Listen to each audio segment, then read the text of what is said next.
안녕하십니까. 저는 디지테크에서 엔캐드 기술 지원을 총괄하는 임동재 상무입니다.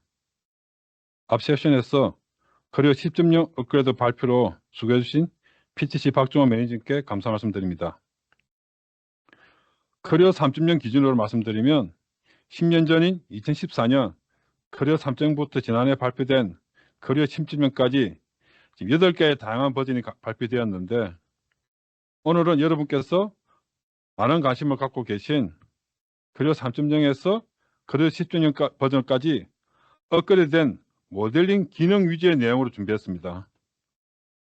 참고로 커리어 최신 버전은 PTC에서 올 상반기 발표한 11.0이 되겠습니다. 오늘 제가 발표할 내용에는 여러분들께서 주로 사용하시는 약 70여 개 정도의 공통 기능과 함께 직접 활용이 가능한 동영상 파일들도 일부 준비했으므로 지금까지 이전 버전을 사용하시다가 앞으로 커리어 10.0을 쓰시게 되는 경우 많은 도움이 되시리라 생각합니다. 다만 커리어 4.0 이상의 버전을 이미 사용하고 계시는 분들은 오늘 발표 내용에 현재 사용 중이신 기능들이 일부 포함되어 있다는 점을 양해 부탁드립니다.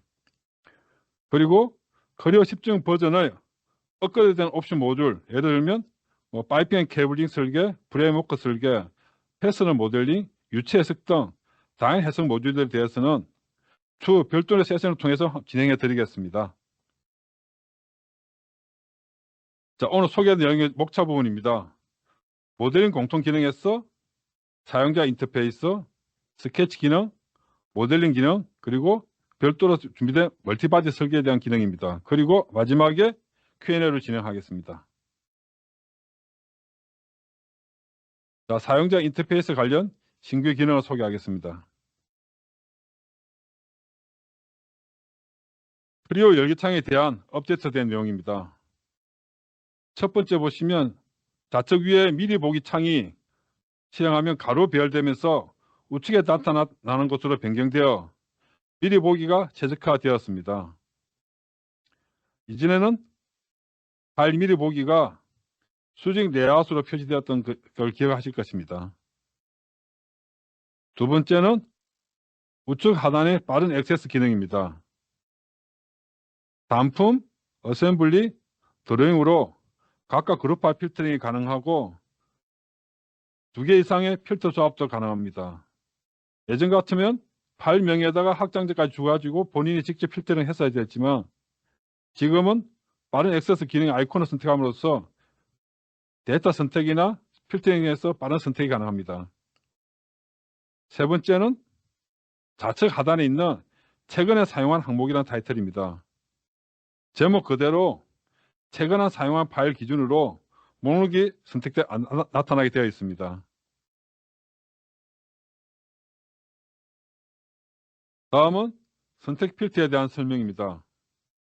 예전 버전에 있던 스마트 필터 선택이 없어지고 대신 형상 선택이 추가되었습니다.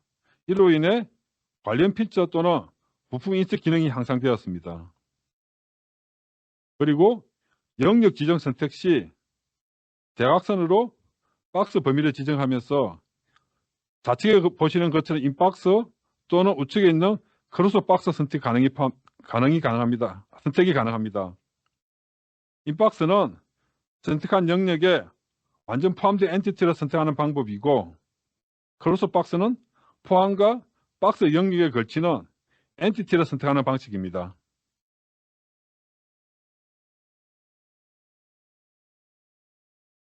다음은 기능 UI 영역으로 각 작업 사항에 맞게끔 보다 직관적이고 익히기 쉽고 사용하기 쉬운 작업 흐름을 위해서 지속적으로 개선되어 왔습니다. 선택한 엔티티에 맞는 상황별 미니 도구 모음을 제공하여 불필요한 요소를 제거하였습니다. 그림에서 보시는 것처럼 스케치를 선택하는 것과 지수를 선택하는 것과 피처를 선택하는 것에 따라서 엔티티가 지금 엔티티 나타난 미니 도구가 다르게 나타나는 것을 볼 수가 있습니다. 또한 표시 숨기 기능을 통해 특정 항목의 표시 또는 특정 항목을 제외하고 모두 표시 등 작업이 가능해졌습니다. 다음은 대시보드 시각화 개선으로 작업 효율 향상 영역입니다. 부품이나 판금, 홀 등 여러 가지 피치 정의 UI가 개선되었고, 그림에 보시는 것처럼 메뉴 타이틀이 상시 나타나게 되었습니다. 그럼으로써 신속하고 직관적인 작업이 가능해졌고요.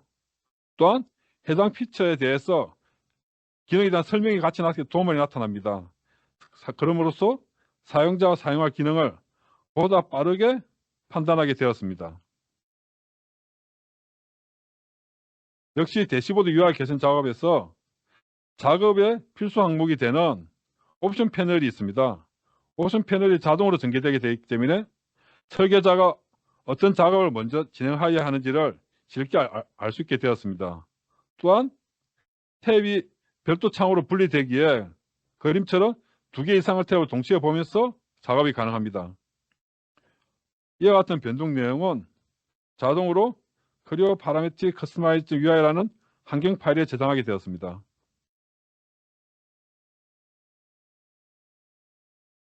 다음은 모델 트리 검색 기능입니다.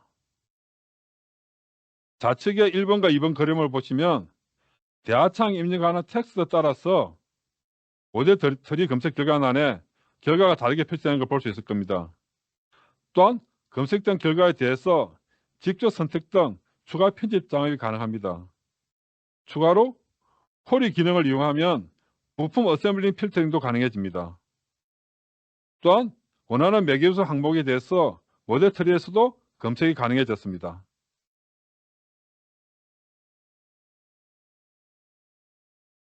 다음은 데이터 평면 시각화 개선 내용입니다. 좌측에 보시는 그림처럼 데이터 평면에 세상 채우기를 통한 시각화 작업이 개선되었기에 모델과 데이터 평면 간의 교차 영역 구분이 확실해졌습니다. 또한 옵션을 통한 세상 채우기 투명도 조절까지 가능했고요. 또한 바로 그래픽 도구 모음에서 세상 채우기 기능을 온, 오프 할 수 있게 되었습니다. 다음입니다.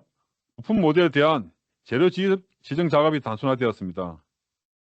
예전 버전에서는 직접 재료 지정 창을 열고 원하는 재료를 선택했지만 크리오 10.0에서는 모델 트리 상에서 재료 지정도 가능해졌고 모델 트리에서도 재료 지정이 가능합니다. 또한 멀티 바디 사용 시 바디별로도 재료 지정이 가능합니다.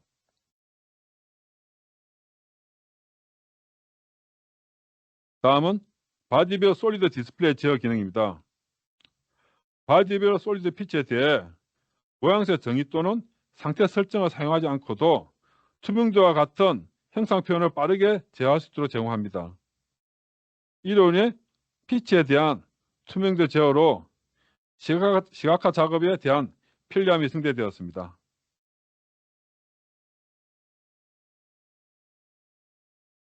다음은 크리오에서 기본으로 제공되는 이종 캐드와의 인터페이스 기능입니다. 크리오의 유나이티드 기술로 카티아, 솔리드웍스, 오토데스크 인벤터, 부품 및 어셈블리 데이터, 그리고 크리오 3D 설계 데이터가 아닌 중립 캐드 데이터를 크리오에 통합할 수 있는 설계 기술입니다. 이종 캐드에서 가져온 파일에 대해서는 크리오의 FMX 기능을 활용하여 형상 수정도 가능하고 크리오 파일 형식으로도 저장 가능합니다.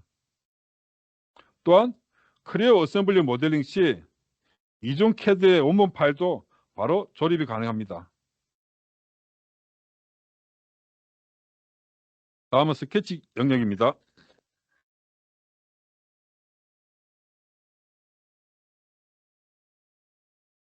스케치 작업에서 처음에 모델링에서 첫 번째 스케치 작성하면 좌측 그림처럼 파란색 비고정 치수로 나타납니다. 처음에 비고정 치수의 값을 수정하면 수정된 치수에 비례하여 다른 비고정 치수도 같은 배열로 적용됩니다. 예전의 치수 수정 시 배열 범위를 벗어난 치수에 대해서는 별도 수정 작업을 거쳐야 하는 필요성이 없어졌습니다.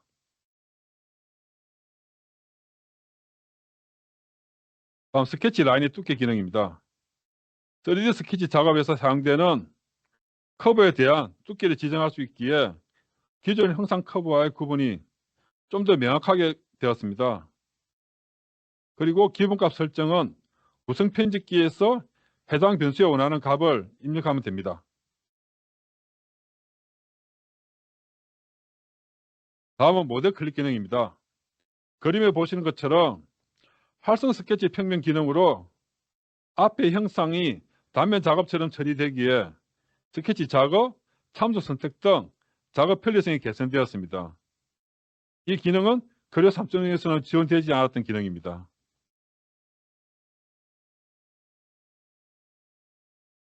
역시 치수 수정에서 치수 유형을 나타내는 기호에 대한 설명입니다. 지금 보시는 것처럼 치수 생성 시 지수형을 유형을 나타내는 기호가 이렇게 표시되게 되었습니다. 또한 들어가는 동안 전체 지수에 대한 미리 보기가 표시됩니다. 그리고 우측 그림을 보시면 지수 지지선을 들어가면 형상의 지수만 강조 표시되어 같이 진행하게 되었습니다.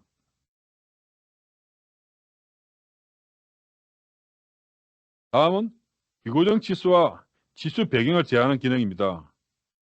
파일 옵션에서 엔티 디스플레이 옵션 메뉴에서 색상, 투명도 조절로서 지수의 배경 조절도 가능하고 지수 위에 커서를 놓으면 지수 및 스케치 요소가 강조 표시되는 옵션과 지수 들어가 옵션 형상으로 지수로 들어가여 수정 및 선택이 가능해졌습니다.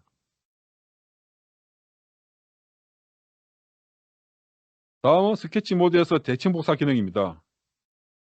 예전 크리어 3.0에서는 별도 대칭 복사가 가능한 별도 중심선을 만들어 있습니다. 그 중심선을 이용해서 대칭 복사가 가능했지만은 최신 버전에서는 기본적으로는 우리가 중심선이 있을 거고요. 또한 형상에 있는 선들이 있을 겁니다. 이런 기본 중심선 및 스케치 형상으로 스케치 대칭 복사가 가능해졌고 필요한 스케치 형상으로는 직선 엔티티 선택도 가능합니다.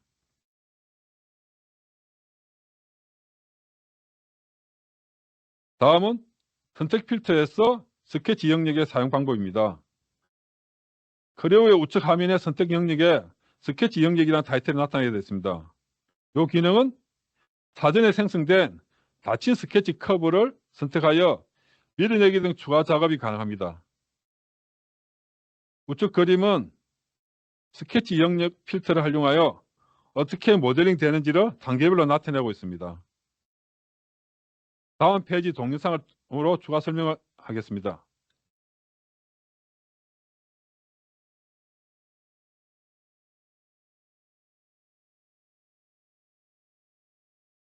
자, 사전 형상에 대한 스케치 레이아웃이 이렇게 있습니다. 그리고 우측 하단에 선택 필터 스케치 영역을 배치를 바꿨고요. 박스 기능을 이용하여 원하는 스케치 영역을 선택하고 밀어내기를 합니다. 다음으로 원하는 스케치 영역을 직접 선택하고 회전 기능을 이용하여 360도 회전 피처를 생성합니다. 다음은 좌측 레이아웃 커브에 대해 역시 박스 기능으로 스케치 영역을 선택하고 불필요한 원에 대한 내부를 제거한 다음에 역시 밀어내기를 진행합니다. 그 내부 원의 영역에 대해서도 역시 스케치 기능을 해서 밀어내기를 진행합니다.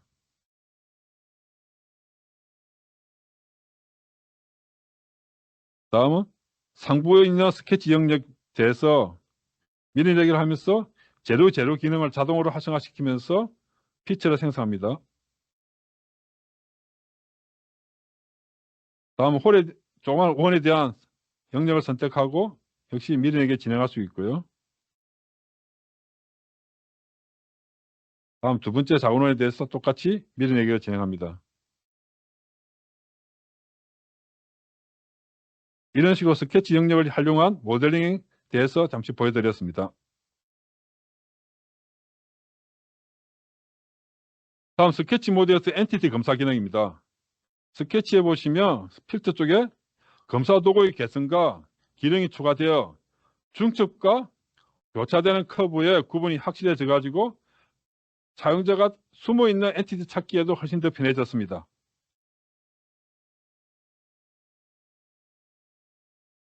다음은 오프셋이나 투영에 대한 커브 선택 기능입니다. 오퍼셋이나 투영 작업 시 해당 커버 선택 기능으로 예전에는 단일, 체인, 루프 등 옵션 선택 작업을 진행하여야 하였고, 또한 1차 커버 선택 후 필요 사항에 따라 컨트롤, 시프트 등 다양한 버튼을 사용했지만 최신 버전에서는 투영 및 옵셋에서 시프트 버튼을 사용한 루프 및 체인 활성화 기능으로 더욱 쉽게 참조하여 사용이 가능해졌습니다.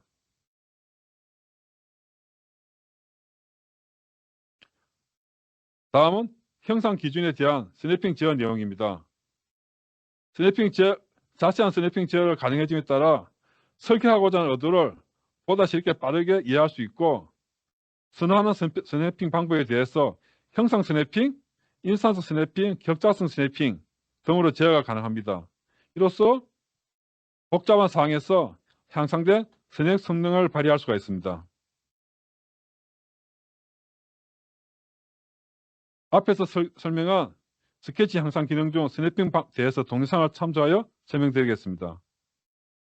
자, 스케치 모드 들어갔을 때 일반적으로 우리가 스냅핑 옵션을 통해서 형상이나 인스턴트 스냅핑을 통해서 기존 데이터를 참조하려서 지금처럼 스케치해 볼 수가 있습니다.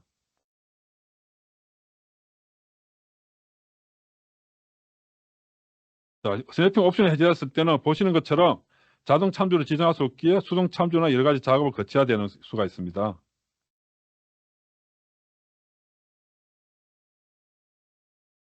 스냅핑을 했을 때는 이런 식의 형상 참조가 해서 직선적으로 스케치 모드가 가능해졌고요.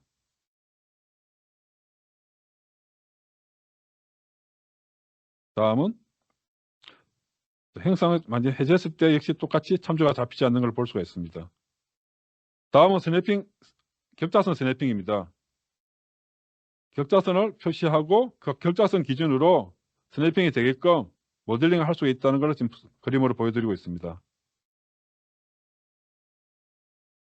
공간상의 격자 꼭지점에 직접 참조를 해가지고 형상을 이렇게 스케치할 수가 있습니다.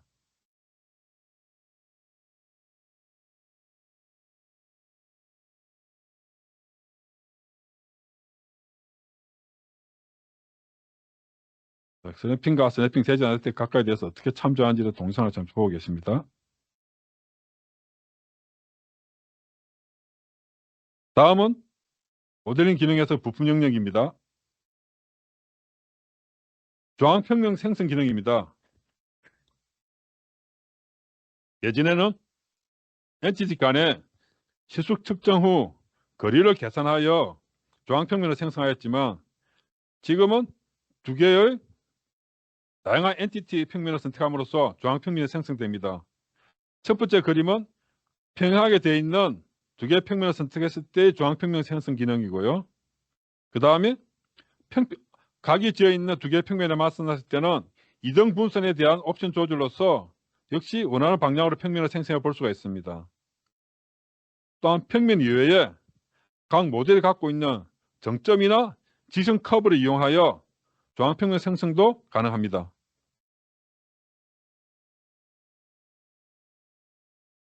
자, 조항평면 생성에 대한 간단한 동영상을 한번 보시겠습니다. 자, 지금은 직선 커브를 선택합니다.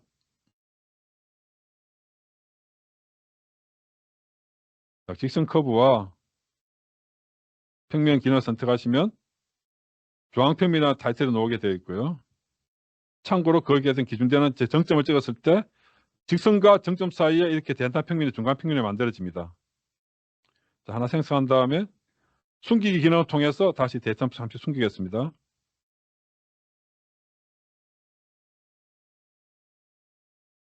자, 형상이 있는 정점을 이용한 중앙평면 생성 기능입니다.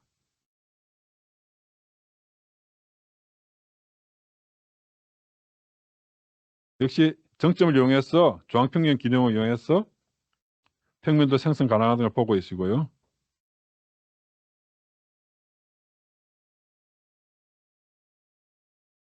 다시 기존에 생성한 평면을 숨기게 하고 가장 활용이 많은 평면과 평면으로 선택하는 중앙평면을 잠시 보여드리겠습니다.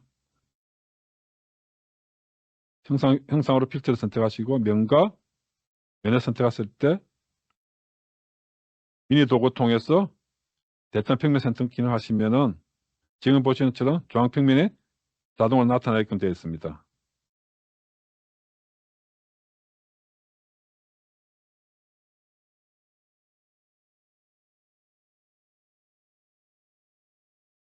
다음은 밀어내기에 대한 길이값입니다. 예전에는 스케치 형상 사이즈에 상관없이 밀어내기 값이 일정한 값으로 계속 진행되었었습니다. 근데 최신 버전에서는 스케치 형상의 사이즈에 비례하여 밀어내기 값이 나타나게 되었습니다. 이로써 사용자가 어이없이 하는 값에 대한 두분 수정 작업을 감소시키게 되었습니다. 다음은 구배에 대한 개선 기능입니다. 생성한 모델이나 가져오기 한 솔리드 모델에 대해 라운드나 못다이가 미리 선행되어 있더라면 선행되어 있더라도 구배 작업이 가능해졌습니다. 예전에는 구배각을 주기 위해서는 라운드나 못다이 같은 피처를 삭제하거나 또는 라운드 못다이 작업 전에 구배를 적용하여 진행하였습니다. 또한 구배각이 최대 89.9도까지도 가능해졌음으로써 기본적으로 써지는 구배각보다 많은 구배도 적용해 볼 수가 있겠습니다.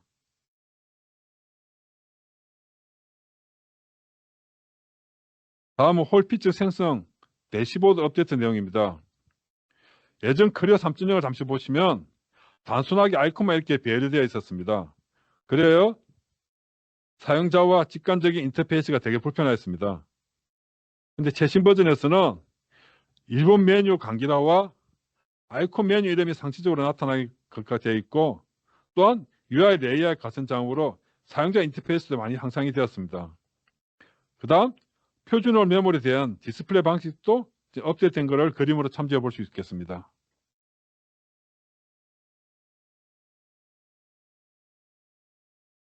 역시 홀 피처 생성 기능 쪽에 업데이트 내용입니다. 일반적으로 홀 생성은 선택한 평면에 수직한 방향으로 생성이 되었습니다. 근데 크리어 4.0부터는 홀 진행을 결정할 수 있는 별도의 옵션 메뉴가 추가되었습니다. 그러므로 경사진 평면에서도 별도 참조 평면을 생성하지 않고도 수평, 수직 방향으로 엔티티를 진행하여 원하는 방향으로도 홀 생성이 가능하게 되었습니다. 또한 각진 구멍의 시작점에 있는 오버액의 형상 부분도 자동 제거되는 옵션이 추가되었습니다. 다음은 테이프 홀로 향상 기능입니다. MPT, MPT-F, ISO7 같은 표준 규격 스타일이 추가되었습니다. 또한 테이핑된 테이프 구멍 섹션과 함께 직설 드림 구멍 생성도 가능했었습니다. 그래서 테이프 홀과 직선 드림 구멍 생성 조합도 가능합니다.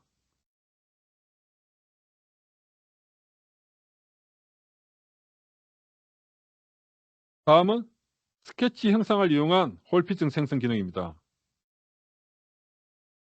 단위 피처를 통한 다중구멍 생성 기능으로 홀 생성 작업에 이용한 스케치댐이라는 유형을 선택하고 참조가 되는 스케치를 선택함으로써 내부나 외부 스케치 기반으로 배치 위치를 지정할 수 있습니다. 스케치된 점 또는 커브의 끝점, 커브상의 중점 등을 활용하여 홀을 생성할 수 있습니다. 이로 인해 홀 생성에 대한 작업 효율 증대를 기대할 수가 있습니다. 예전에는 홀 생성 후 패턴 작업을 진행해서 여러 개를 만들었지만 스케치 커브 기준의 홀을 만들면 단위 피치에 대한 다중구멍 생성이 기능이 되었습니다. 또한 홀에 추가로 라운드 등 추가 작업이 있은 후 스케치 홀 생성에 대한 정보값을 참조 패턴으로도 사용이 가능해졌습니다.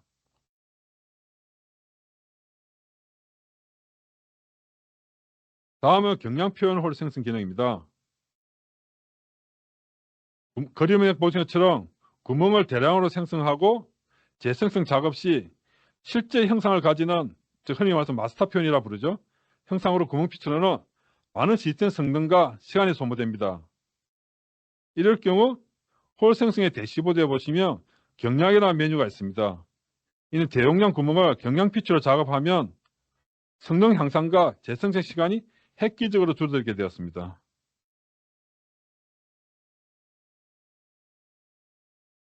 다음은 단순홀의 메모 기능입니다.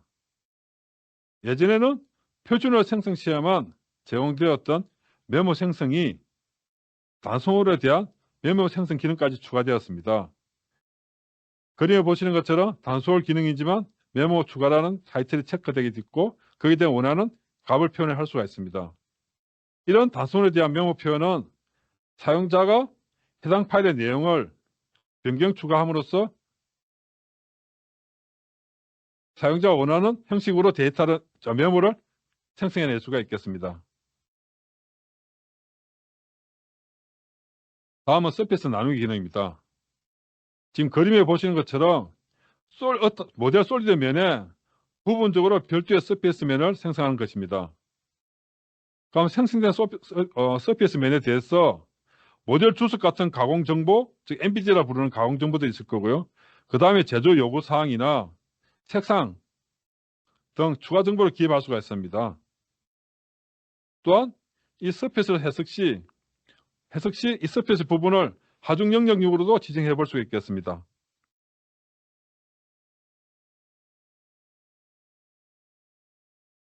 다음 대칭 복사 피치에 대한 정의 편집이 작업이 가능해졌습니다. 대칭 복사 피치에 대한 정의 편집 작업에서 피치를 추가하거나 삭제하여 대칭 복사 피치 업데이트가 가능해졌습니다. 정의 편집 시 또한 대칭 복사에 대한 결과에 대한 미리 보기도 가능해졌습니다. 옵션 탭에서도 종속 대칭 복사 피치냐 독립 대칭 복사 피치냐 편집도 가능해졌습니다. 자, 대칭 복사 피치에 대한 동영상을 잠시 한번 보시겠습니다. 지금 그림에 보시는 것처럼 밀어내기 2와 대칭 복사가 있습니다. 밀어내기 2에 있는 다음에 있는 계정 리버에 대한 활성화시키고 이 부분을 대칭 복사에다 업데이트 하겠습니다. 대칭 복사 편집의 기능에 들어가 보시면 대칭 복사 창이 뜨고요. 대칭 복사 다시 적용하는 탭이 있습니다. 그걸 활성화시키면 피처 선택 칸이 존재할 수 있고요. 거기서 컨트롤 키 눌러서 계정 리버를 추가하면 계정이 추가되는 동시에 밀어보기도 가능해집니다. 또한 종속 복사가 생성되어 있고요. 종속 복사된 상태에서 계정 리버를 수정해 보겠습니다. 계정 리버 형상에 대해서 수정 작업을 진행합니다. 자, 지금 선이 2개 더 있고요. 그렇게 했을 때 자동적으로 우측에 있는 대체 보상 내용도 업데이트된 것을 확인해 볼 수 있습니다. 다음 대체 복사에 대해서 종속성을 끊어 보겠습니다. 다시 계정 리버 원본을 수정합니다. 이전에 선을 제거하고 확인을 눌러봅니다. 그럼 원본은 바뀌었지만 대칭 복사에 대한 피처는 변경되지 않음을 확인해 볼 수가 있습니다. 이로써 종속 복사본 체크 또는 체크 해제 변경에 따른 피처 업데이트를 확인해 볼 수가 있습니다. 다음 밀어내기 양방향에 대한 다른 면 지원입니다. 생성 엔티티의 거리 마킹에서 우측 마우스를 활용한 생성값 활용이 가능해졌습니다. 또한 아래 그림의 회전 피치에 잠시 보시면 모델 형상으로 한 갭이라는 옵션을 활용하여 우측의 그림에 보시는 것처럼 다양한 형상의 솔리드 피처도 생성해 볼 수 있겠습니다.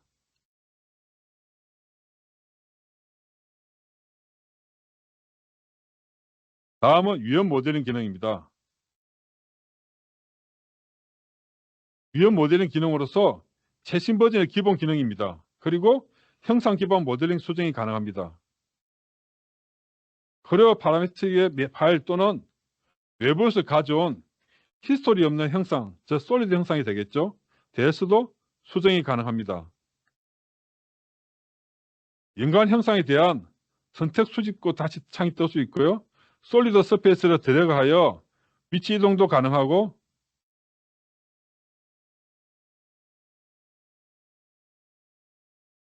또한 라운드나 못따기 같은 피처는 값 수정을 통해 형상 변경이 가능합니다.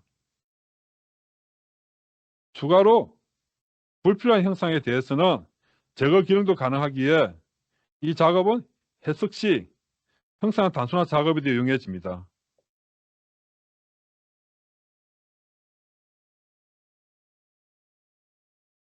다음은 패턴 인스턴스 매개 변수에 대한 내용입니다. 패턴 작업 시 인스턴스에 대한 매개 변수가 신규로 생성되었습니다. 최초 패턴 작업을 하면 PTC Actual Pet Member라는 변수가 생성되면서 패턴 개수가 들어가게 되어 있습니다. 또한 패턴의 패턴 작업 시 추가로 PTC Total Pet Number라는 변수가 생성되게 되어 있습니다. 그림에서 보시는 것처럼 최초의 패턴 했을 때는 패턴 개수 8개고요. 패턴을 했을 때는 실제 패턴 개수는 3개지만 전체적인 패턴 개수는 24개라는 것을 이렇게 시각적으로 표시해 볼 수가 있습니다. 매개변수로. 또한 이 매개변수 값을 이용하여 2D상에도 그 매개변수의 인스턴스 값을 표현해 볼 수가 있겠습니다.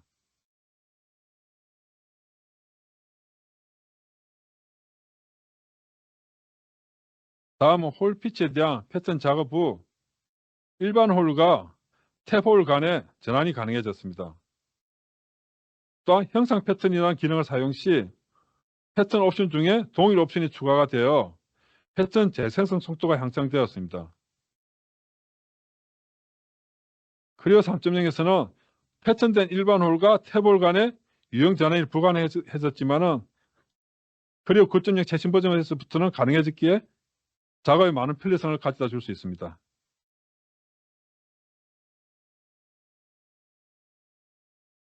다음은 기하 형상 공차 시 휴먼 에러를 방지할 수 있는 GD&T 모듈 설명입니다.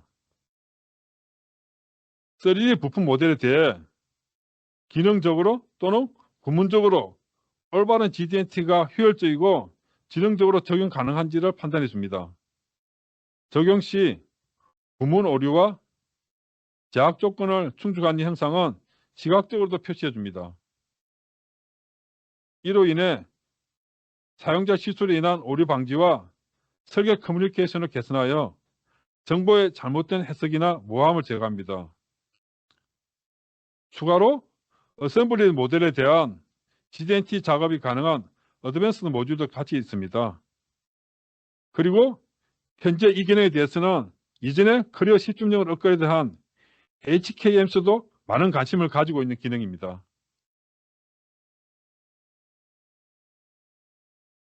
다음 어셈블리 영역입니다.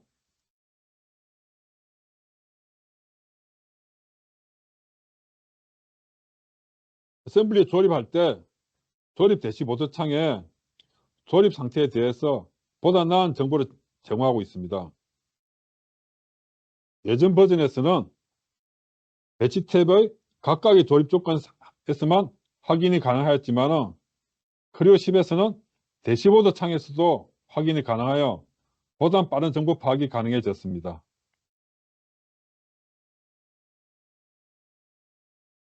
다음 어셈블리 열기에서 경량 그래픽 열기 대신 자동 열기로 변경이 되었습니다. 사용자 편의를 위해 기존에 단순 표현들이 몇 개가 있었습니다. 형상 표현, 그래픽 표현, 기본 프락션 표현, 경량 그래픽 표현 등 단순 표현도 여러 가지 있었는데 요거들 자동 표현으로 대체하여 사용자 편리성을 증대시켰습니다. 또한 대용량 어셈블리 열기 시 자동 표현을 이용함으로써 자동 열기를 시작함으로써 속도가 많이 개선되었습니다.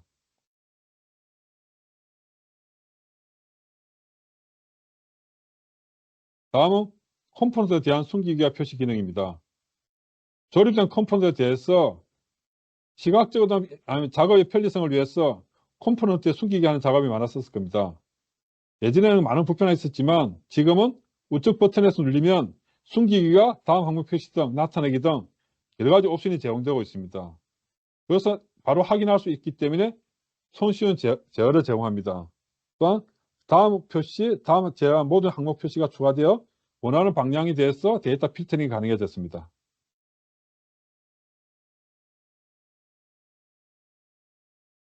다음 어셈블리의 컴포넌트에 대한 비화성 객체에 대해서 하고 삽입 기능에 대해서 잠시 설명해 드리겠습니다.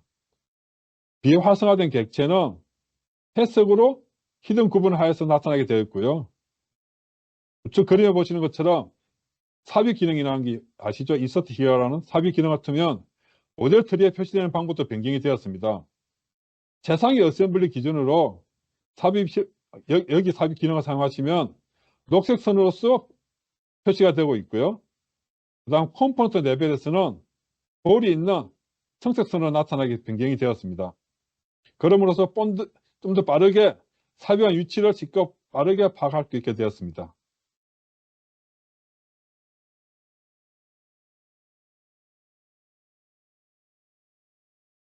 다음 어셈블리 모드에서 컴포넌트 재료 지정입니다. 예전에 재료를 지정하려면 각각의 컴포넌트를 별개로 열행 후 재료 지정 창을 통해서 재료를 지정하였습니다. 근데 그저 최신 버전에서는 어셈블리 모델링 모드에서도 각 컴포넌트에 대해서 재료 지정이 가능해졌습니다. 또한 모델 트리에서도 재료 표기와 재정의가 가능해졌다는 걸 그림으로 지금 보여주고 있습니다.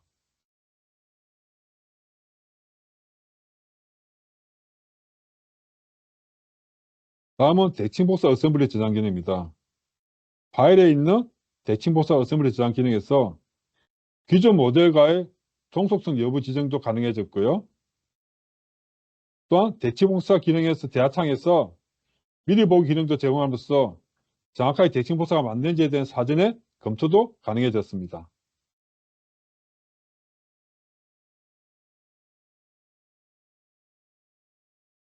다음은 어셈블리 파일을 단위 품목으로 비유형 관리가 가능한 분리 불가능 어셈블리 기능입니다.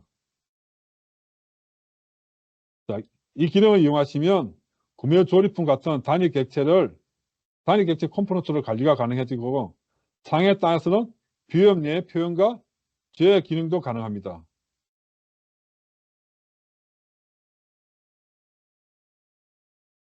이번에 장표되었을 거는 앞에서 말한 분리 불가능 어셈블리를 다시 원복 파일로 가능할 수 있는 분리 가능 어셈블리 설정입니다. 지금 그림을 보신 것처럼 분리 불가능 어셈블리 상태에서 분리 가능 설정 메뉴를 선택함으로써 다시 원래 파일 조립 상태처럼 컴포넌트 디스플레이를 나타내게 해볼 수 있겠습니다. 자, 해당 어셈블리에 대한 동영상을 잠시 한번 보시겠습니다. 어셈블리에 두 개의 컴포넌트가 존재하고 있습니다. 어셈블리를 선택하고 분리 불가능해서 분리 불가능 설정 메뉴를 선택합니다. 그럼 고급체에 잠수가 보시면 각각의 컴포넌트에 대해서 어떤 식으로 할 거냐는 것을 대해서 선택해 볼 수가 있겠습니다. 여기서는 둘 다 선택하시고 확인 눌러보시면 각각의 컴포넌트가 약간 패밀리 탭 인스턴트처럼 표시가 되게 되어 있습니다. 이 파일에 대해서 백업 저장을 통해서 별도의 폴더에 잠시 저장해 보겠습니다. 자, 그 데이터에 대한 저장 파일이 열면은 지금 보시는 것처럼 단위 어셈블리 파일이 하나만 존재하고 있습니다. 제가 작업했던 모델을 닫고 아까 분리 불가능했던 어셈블리 열어보겠습니다. 역시 분리 불가능 올 거고 밑에 인스턴트는 약간 인스턴트처럼 표시가 되게 되어 있고요. 탐색기도 역시 하나만 존재하고 있습니다. 다시 모델을 선택하고 분리 가능 설정을 작업해 보겠습니다. 확인 눌러보시면 역시 마찬가지로 데이터에 대해서 어떤 식으로 할 거냐에 대한 창이 뜨게 되어 있고요. 이런 건 모든 걸 다 추출한다는 작업을 진행하겠습니다. 그러니까 모델 트리 상에도 일반 어셈블리처럼 어셈블리 컴포넌트처럼 데이터가 나타나게 되어 있고요. 이 모델을 저장 한번 해보겠습니다. 그럼 역시 해당 폴더에 가보시면 어셈블리와 각각의 컴포넌트들이 다시 목록에 추가된 것을 확인해 볼 수가 있겠습니다.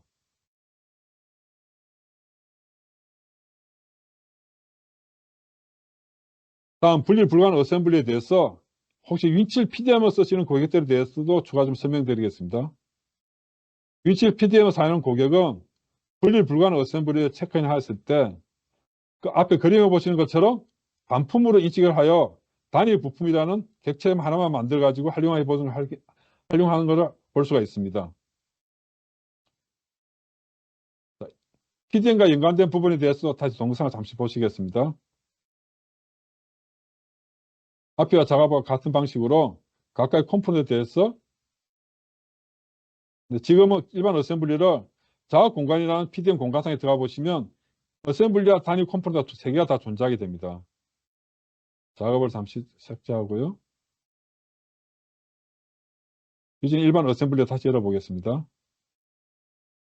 각각의 컴포넌트에 대해 가지고 분리 불가능으로 지정하겠습니다.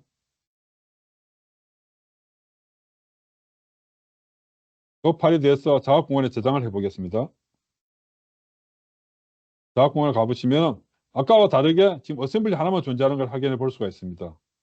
이 파일을 PDM에 체크를 해보시면은 체크 경로를 지정해 주시고 부품 생성까지 지정해 보겠습니다. 자, 그럼 지금 보시면 체크인 성공 후에 어셈블리 하나와 부품 하나만 존재하고 있고요.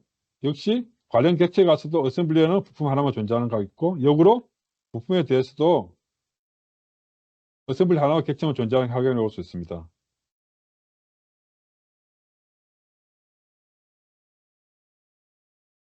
다음은 IFX라는 기능입니다.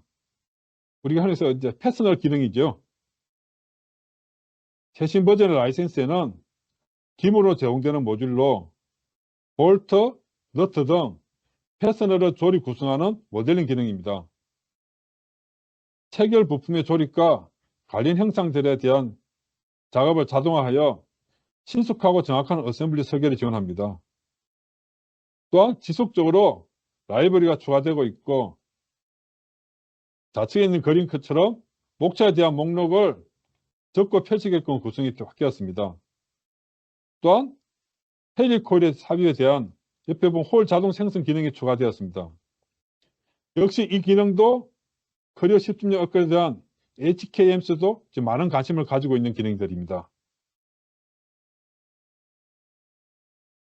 같은 IFX 기능 중에서 편집 기능과 그 다음에 멀티바디 기능 지원에 대한 설명입니다.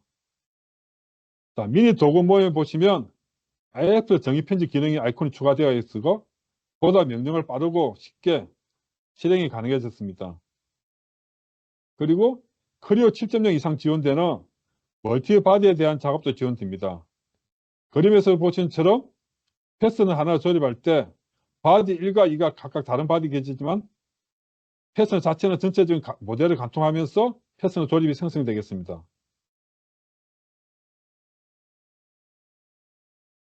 그리고 추가로 그림을 보시면 패스너만 조립된 게 아니라 패스너가 생성될 수 있는 각 바디나 각 컴포넌트별로 실제 홀 구멍도 같이 생성되는 것을 확인해 볼 수가 있습니다. 다음은 AFS 기능입니다. 즉 프레임워크, 즉 구조물 설계가 되겠습니다. 알루미늄, 프로파일, 형광 제품 등 다양한 라이브러리를 활용하여 자동 조립하는 AFS 기능입니다.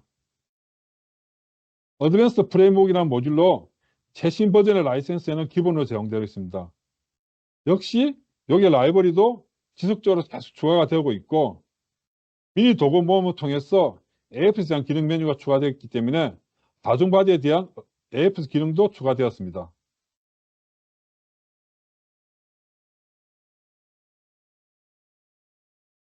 다음은 참조 뷰어창에 대한 설명입니다. 모델의 피치나 컴포넌트 선택 후 참조 뷰어창에 가보시면 정보창에 가보시면 참조 뷰어창을 나타낼 수가 있습니다. 그럼 지금은 보시면 선택한 참조를 선택하고 우측에 보시면 줌인한 기능의 확대 기능이 나와가지고 원하는 참조 부분에 대해서 그림처럼 확대해서 볼 수 있게끔 구성이 되었습니다. 다음은 드로잉에 항상된 기능입니다.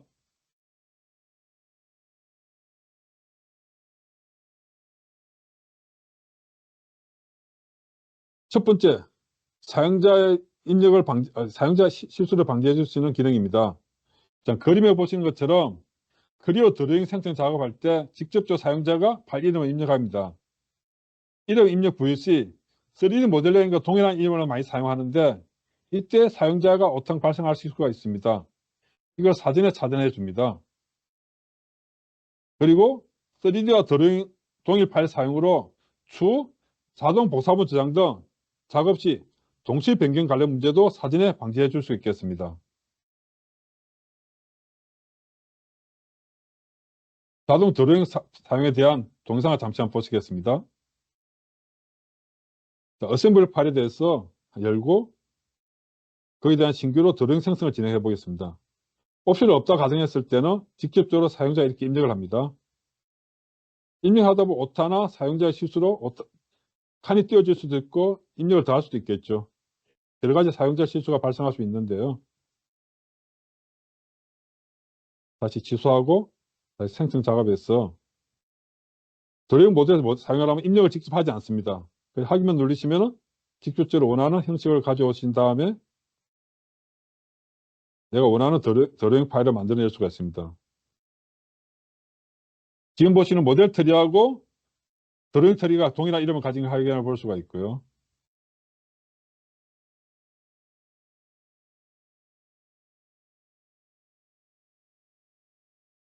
자, 이렇게 원하는 보기 배치도 같이 해볼 수 있다는 걸 같이 볼 수 있습니다. 다음은 2D의 스케치 기능입니다. 지금 2D의 스케치 기능이 기본적으로 3D의 스케치와 동일한 방식으로 다 바뀌었습니다. 지금 탭에 보시는 대로 선, 호, 직사각형, 원, 다운, 스플라인 등 여러 가지 기능들이 있고요. 그 각각의 서브 메뉴로서 그림을 지금 볼 수가 있습니다.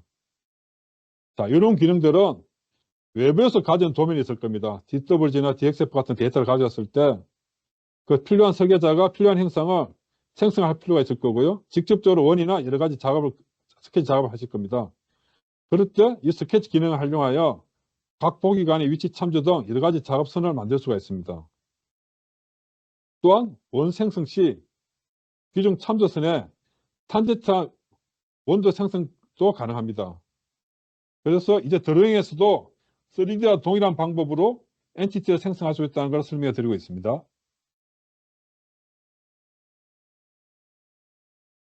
다음은 구성 모드 기능입니다. 스케치 모드에서 작업하시다 보면 일시적으로 또는 점검용으로 형상을 스케치할 때가 있을 겁니다. 이럴 경우 구성 모드를 활용하여 참조 형상을 스케치함으로써 사전에 미리 검토용으로 사용해 볼 수 있겠습니다. 그러니까 구성 모드로 생성된 선이나 호, 직사각형 등은 추후에 필요하면 솔리드 모델 형상으로도 전환이 가능합니다. 그래서 구성 모드와 솔리드 모델 간의 전환을 이용해서 참조용과 실제 작업용으로서 각각의 전환을 가능한 옵션도 제공되고 있습니다. 다음은 스냅핑 가이드입니다. 스케칭 모드에서 각각 참조에 잡을 때 스냅핑이 되는 걸 확인해 볼 수 있는데 거기에 대한 각각의 옵션들도 이런 식으로 컨트롤한다는 것을 보여주고 있습니다. 다음 주석 따기입니다. 자, 기호에 보시면 ASME의 심볼 폰트나 ISU의 심볼 폰트가 추가돼 가지고 기본 폰트로 제공되고 있고요. 또한 표준 텍스트 기호도 데이터 피처 기호 주석에 쉽게 추가해 볼 수 있겠습니다. 여기에 대한 사용하시는 심볼 폰트들은 2D나 3D 모두 적용이 가능합니다.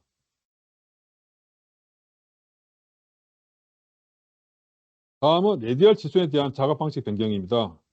지금 그림을 보시는 것처럼 반원을 가지는 레디얼 지수 선택하고 지수 생성 시 예전에는 지름, 반지름, 각도, 호기 등 각각의 별도 작업이었습니다. 지금은 그림을 보시는 것처럼 한 메뉴에서 내가 원하는 방식으로 지름, 반지름 또는 각도, 호길이 등 4가지 옵션을 선택함으로써 원하는 지수 형식을 나타내 볼 수 있겠습니다.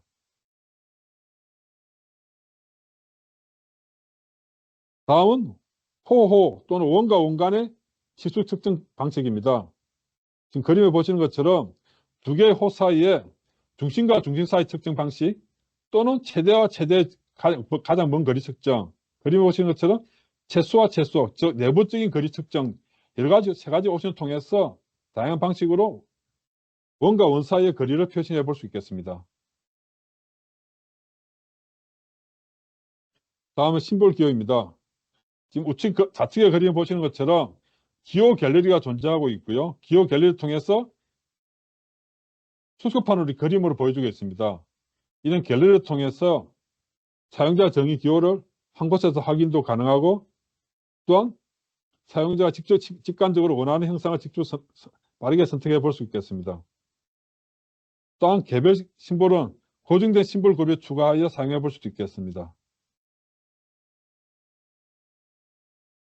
다음은 기하 공차 창이 UI가 이렇게 개선된 것을 확인해 볼 수 있겠습니다.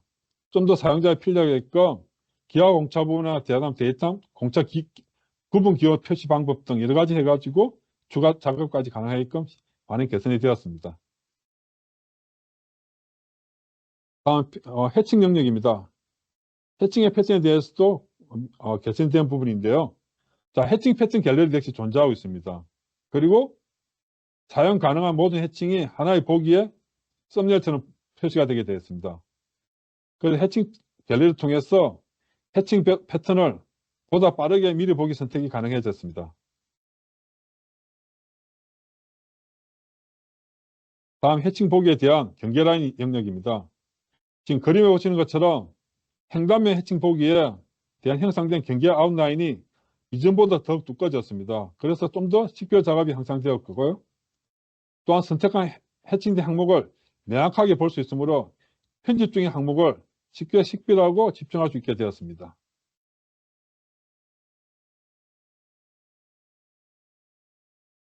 다음 해칭 특성에 대한 인터페이스 영역입니다. 해당면 해칭 특성을 편집하기 위해 새로운 사용자 인터페이스가 추가되었습니다. 단면, 컴포넌트, 바디 등 영역의 해칭 패턴을 선택하고 수정해 볼 수가 있겠습니다. 해칭 영역을 선택하시면 해당 편집 탭이 나타나고 사용자의 편리를 위한 해칭 갤러리가 나타납니다. 또한 해칭 영역에 맞는 미니 도구인 바로가기 메뉴를 통해서 바로 사용도 가능하다는 것을 설명하겠습니다.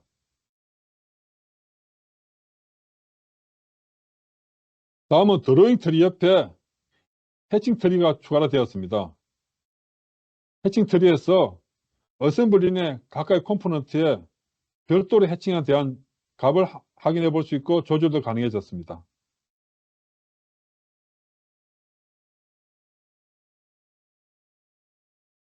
다음은 ANSIS 표준에 란리니어 해칭에 대한 패턴도 지원되고 있다는 걸 그림 보여주고 있습니다. 사용자 정의 영역 들어가 보시면 우드나 여러 가지 란리니어 해칭도 같이 제공되고 있으니까 사용이 가능합니다. 그 다음 인쇄 영역 창에서 리본 UI가 변경된 것을 지금 보고 계십니다.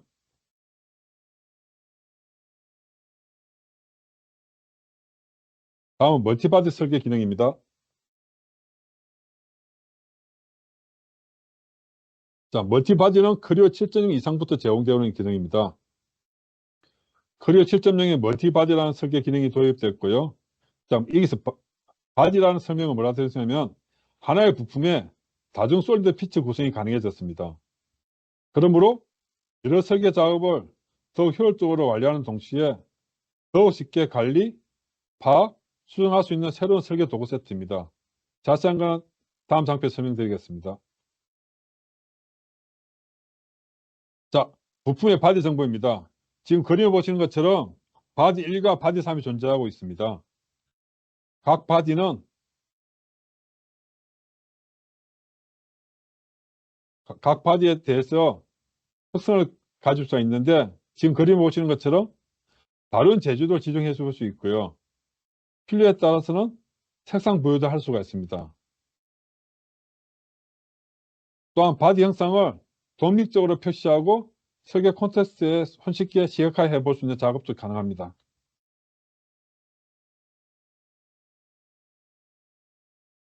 다음은 바디 간의 연산 작업입니다. 그림에 보시는 부을 연산이라는 메뉴가 있는데요. 자, 부품의 바디 간에 부을 연산을 통해서 가능한 작업에 대한 설명입니다. 두 개의 부품 바디에 대해서 부을 연산이라는 기호를 사용하여 바디 형상을 컨트롤하는데, 자, 첫 번째, 병합, 교차, 빼기 세 가지 기능이 제공되고 있습니다. 병합 기능은 두 개의 바디를 하나의 바디로 통합하는 기능이고요. 교차 기능은 두 개의 바디를 해서 공유된 현상을 유지하는 기능입니다. 그리고 빼기 기능은 하나의 바디 기준으로 겹쳐진 바디 형상을 제거하는 기능입니다.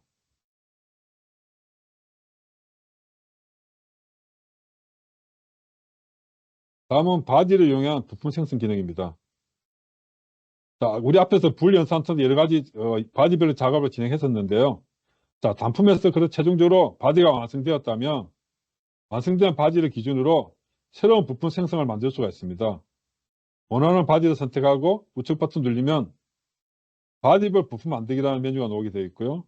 그러면 대화창이 뜨게 되어 있습니다.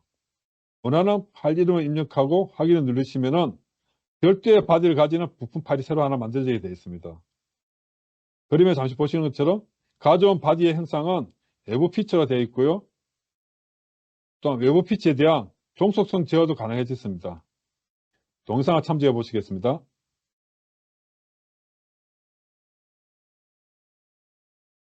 자, 화면상에 보시면 모델 트리에 바디 1만 지금 존재하는 걸 확인해 볼 수 있습니다.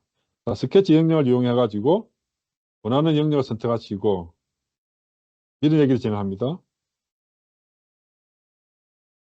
값을 입력해주고 바디 옵션을 가시면 바디 만들기라는 기능이 있습니다. 그러면 지금 바디 1만 존재하고 있지만은 새로운 바디에서 바디 2가 존재하고 있습니다. 그리고 새로운 기능으로서 바디 트리가 나오게 되어 있습니다. 바디 1에 들어가 있는 피처와 바디 2에 들어가 있는 피처가 나눠져 있습니다. 추가로 또 피처를 만들어 보겠습니다. 자, 재료 형상에 추가 들어가면 우리가 별도의 바디를 안 하면 현재 액티브된 바디 2로 새로운 피처가 등록할 수가 있고요. 바디에 대해서 노란색 표시를 하겠습니다. 바디 1간의 별도의 색상을 가질 수가 있습니다. 다시 또 스케치 영역에서 형상을 만듭니다. 우리가 바디를 별도 안 만든 이상은 계속 현재 액티브된 바디로 계속 들어가는 걸 확인해 볼 수가 있습니다. 형상에 들어가서 바디에 있는 기둥에 대해서 라운드를 해보겠습니다. 바디의 부품 라운드는 자기의 원래 바디에 따라가게 되어 있습니다. 지금 그림 보시는 것처럼 라운드 1이 되어 있고요. 바디 1에서 라운드로 좁혀있습니다. 액티브는 바디 2이지만 바디 1에 속같은 라운드이기 때문에 지금 바디 1로 들어가게 되어 있습니다. 그럼 바디 1과 바디 1의 겹치는 커브를 선택하고 라운드를 생성해 보겠습니다. 지금 바디 1과 2의 커브 각각 공립된 상태죠. 그런 경우 라운드 3이라는 피처가 두 개 생성되면서 바디 1과 바디 2로 구분돼서 들어가 있는 걸 확인해 볼 수가 있습니다.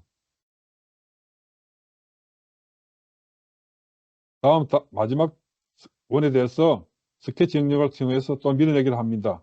측면 1과 2를 두가지고 별개의 값으로 지정해 주시고요. 바디 옵션에서 새로운 바디를 합니다. 그러면 역시 이번에 바디 3이 생성되겠고 해당 밀어내기 7이라는 피처가 추가됩니다. 이번에는 파란색으로 바디 3을 표현하겠습니다. 그럼 바디 3개가 각각 다른 색상을 가진 걸 확인해 볼 수가 있습니다. 다음 셀 기능을 이용해 가지고 바디 1의 셀 기능을 입력해 보겠습니다. 그럼 바디 1만 셀이 되고 바디 2, 3에 대해서는 셀이 적용되지 않으면 확인해 볼 수가 있습니다. 그럼 바디 1, 3에 대해서 1과 2를 아까 불연산 기능을 통해서 병합을 시켜 보겠습니다. 그럼 바디에 대한 피처는 다 사라지고 바디 병합이라는 피처가 새로 하나 만들어집니다. 그럼 모든 거는 바디 1이 가지고 있는 상태가 되겠고요. 바디 1에 대해서 우측 버튼 눌러보시면 부품 만들 기능이 나타나게 되어 있습니다. 원하는 부품 이름을 주시고 확인을 누르시면 새로운 파일이 하나 만들어지게 되어 있습니다. 거기에 대해서 피처해 보시면 외부 형상 피처가 있고요. 업데이트 제어를 통해서 자동 업데이트냐 종속성 제어냐는 연속성에 대한 컨트롤이 가능해졌습니다.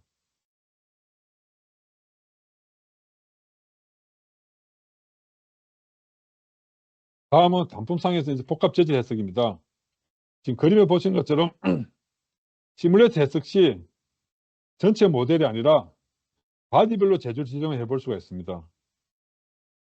이어서 복합 재질로 개진 단품에서도 해석이 가능합니다. 해당 영상을 보시겠습니다.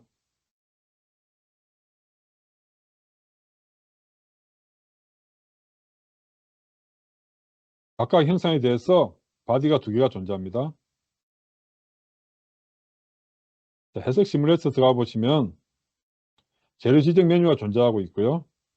거기서 바디라는 항목을 선택합니다. 그럼 바디 1에 대한 재료는 S45C를 지정해 주시고요. 또한 바디 2에 대해서는 스틸이라는 재료를 지정하겠습니다.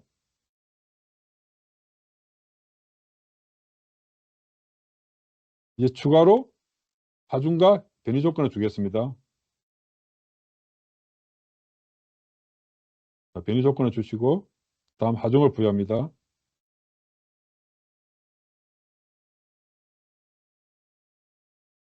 이걸 부여하고 방향을 지정해 줍니다.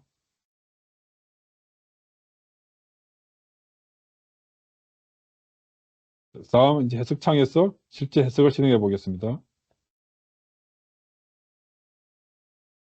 자, 해석된 결과 진행 상황이 나오고요. 완료가 된 상태에서 결과창을 보시면 두 개의 재질을 통해서 응력과 변이와 여러 가지 형상을 볼 수가 있겠습니다.